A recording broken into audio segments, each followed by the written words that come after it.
আমি মাওলার কুদরতে পায়ে সেজদা দাও না রে গোলাম।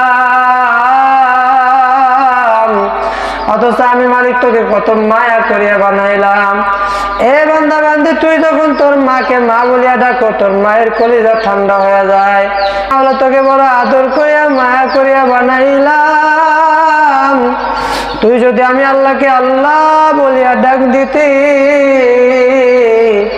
আমি আল্লাহর কুদরতি কলিজাটাও ভরিয়া যাইত। এ বান্দা বান্দি, আমি মাওলা তোদের জন্য জান্নাতে ঘর বানায় রাখলাম।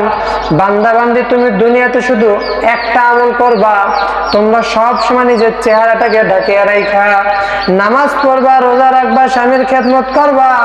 বান্দি, তোর আর চিন্তা নাই, তুই মরার সঙ্গে সঙ্গেই জান্নাত দিয়ে দিব। আল্লাহু আল্লাহ।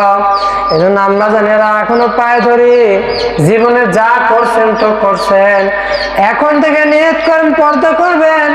আম্মা জান, পর্দার ভিতরে কষ্ট আছে, শান্তিও আছে। দুনিয়াতে সাময়িক কষ্ট হলেও আখিরাতের ময়দানে শান্তি পাওয়া যাবে।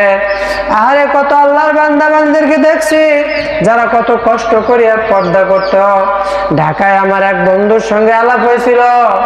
আরে বন্ধু বিবি, গরিব মানুষ, বিবিকে নিয়ে বস্তির ভিতরে উঠলো।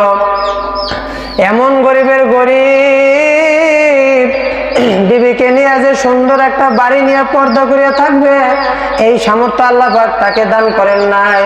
বিবি তো আলহামদুলিল্লাহ পর্দাওয়ালা মানুষ, সব সময় পর্দা করে। এখন একটা ঘর যখন ভাড়া নিল বস্তির ভিতরে, রান্না করতে গেলে সবার সঙ্গেই রান্না করতে হয়, পরপুরুষের সঙ্গে দেখা হয়ে যায়। আল্লাহর বান্দি বিবি ডাক দিয়া বলে, স্বামী আমার, আপনি গরিব, আল্লাহ আপনাকে গরিব বানাইছে, আমাকে যে ভালো একটা ঘর নিয়ে পর্দা করার সুযোগ করবে